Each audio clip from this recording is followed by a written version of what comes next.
Ya, hari ini saya akan membahas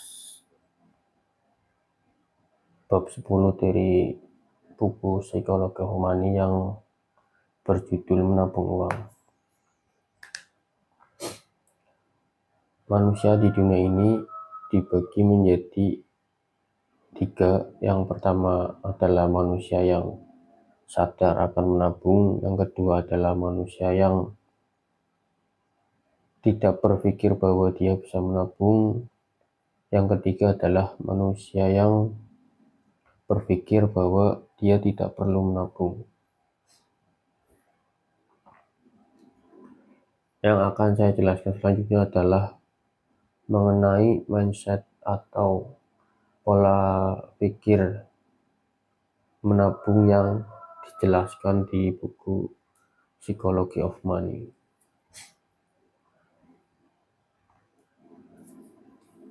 Yang pertama adalah bahwa untuk membangun sebuah kekayaan tidak terlalu dipengaruhi oleh pendapatan atau hasil investasi. Memang kedua hal tersebut berpengaruh, tapi bukanlah hal yang menjadi faktor penentu dalam membangun sebuah kekayaan. Karena yang menjadi faktor penentu atau yang sangat berpengaruh dalam membangun sebuah kekayaan adalah efisiensi dari diri kita sendiri dalam mengendalikan uang. Artinya adalah bahwa ketika kita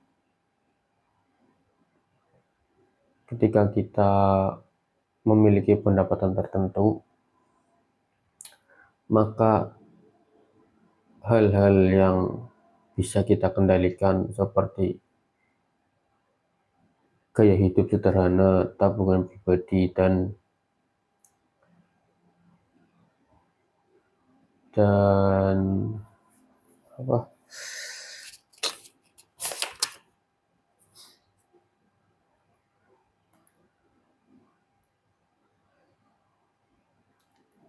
efisiensi keuangan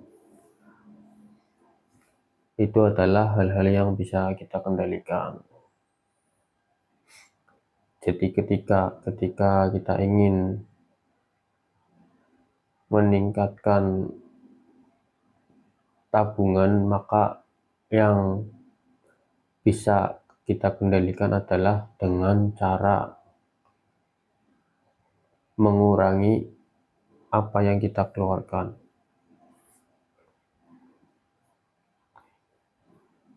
Itu adalah faktor yang paling mempengaruhi untuk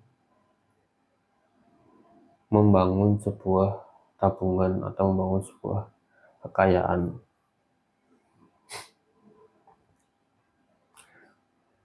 Yang kedua adalah nilai tabungan atau nilai kekayaan relatif dengan kebutuhan.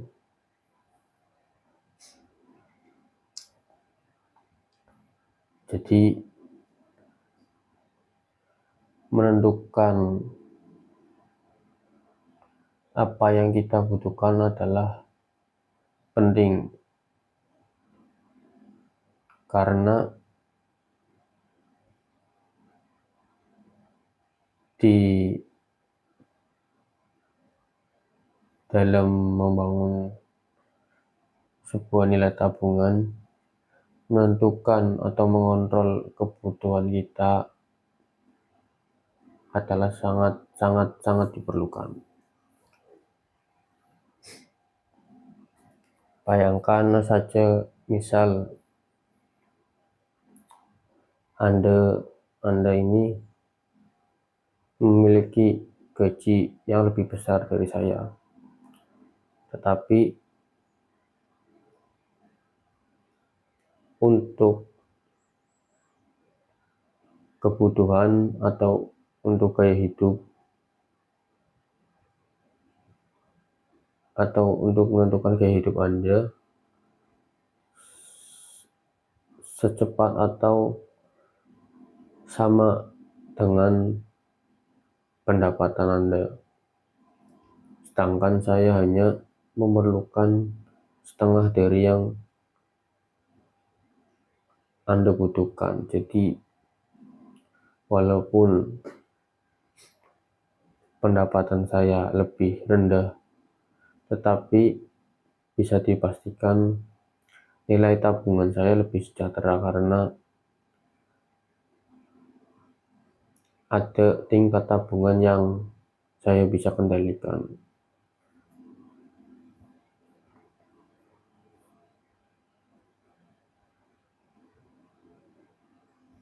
Yang ketiga adalah ego. Jadi di tingkat pendapatan tertentu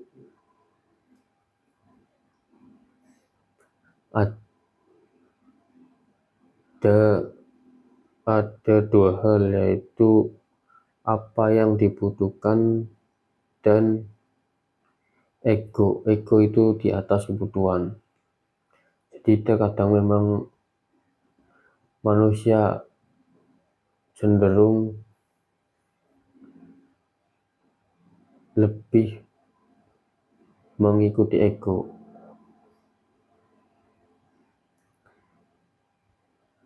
yang sebenarnya untuk kebutuhan mereka sedikit pengeluarannya, tetapi egonya lebih besar dibandingkan kebutuhan mereka. Artinya adalah bahwa banyak orang lebih menunjukkan atau membelanjakan uang untuk ego daripada kebutuhan.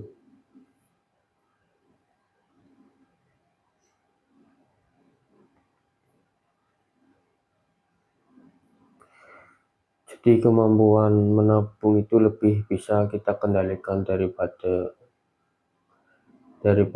mengandalkan hasil investasi, karena memang hasil investasi di luar kendali atau bergantung kepada ketidakmungkinan yang di luar kendali. Jadi satu-satunya hal untuk meningkatkan nilai tabungan atau nilai kekayaan adalah dengan efisiensi atau mengontrol diri kita sendiri atau mengontrol pendapatan kita sendiri.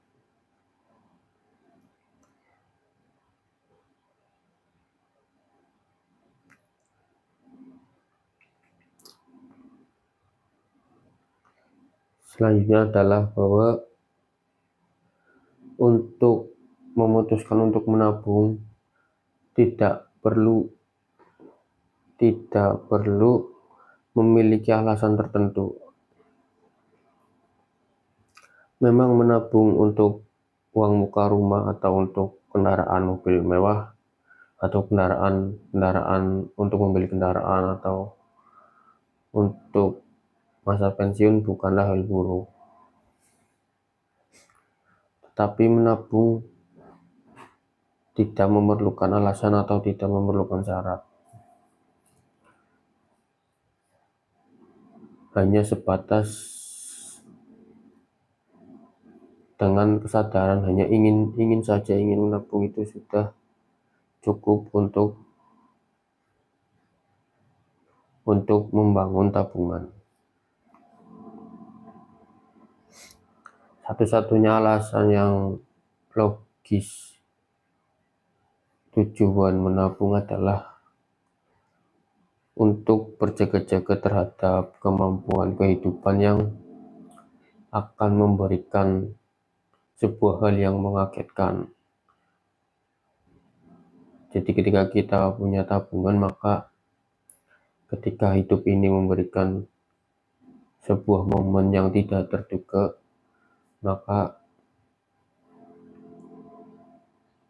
kita tetap bisa baik-baik saja.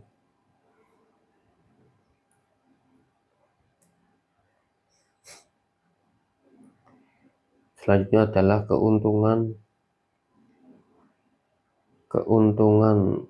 menabung. Keuntungan menabung adalah memberikan kita pilihan, memberikan kita kendali atas waktu.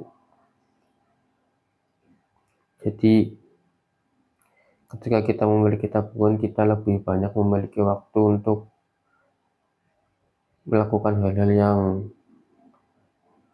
kita ingin capai, melakukan hal-hal yang ingin kita kerjakan sesuai dengan niat hati kita atau kemauan kita.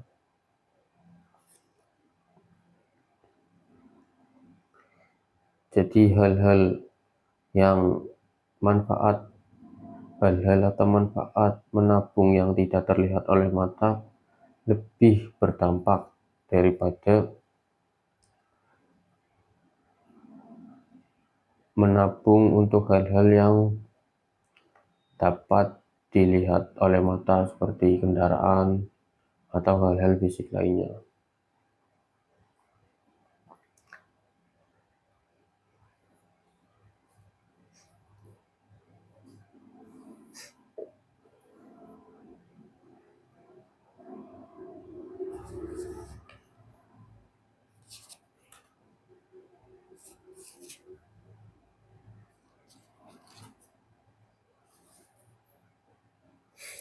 Jadi sekali lagi memang untuk membangun sebuah nilai tabungan atau nilai kekayaan tidak terlalu dipengaruhi oleh pendapatan atau hasil investasi. Karena untuk meraih pendapatan atau meraih hasil investasi, hasilnya sangat dipengaruhi dengan ketidakpastian atau hal-hal yang tidak bisa kita kendalikan. Satu-satunya hal yang bisa kita kendalikan adalah apa yang sudah ada di tangan kita, apa yang sudah di genggaman kita. Artinya adalah bahwa gaya hidup hemat, tabungan pribadi, dan efisiensi keuangan adalah hal yang dapat kita kendalikan, yang sangat mungkin atau sangat efektif 100% untuk meningkatkan nilai tabungan atau nilai kekayaan. Jadi dalam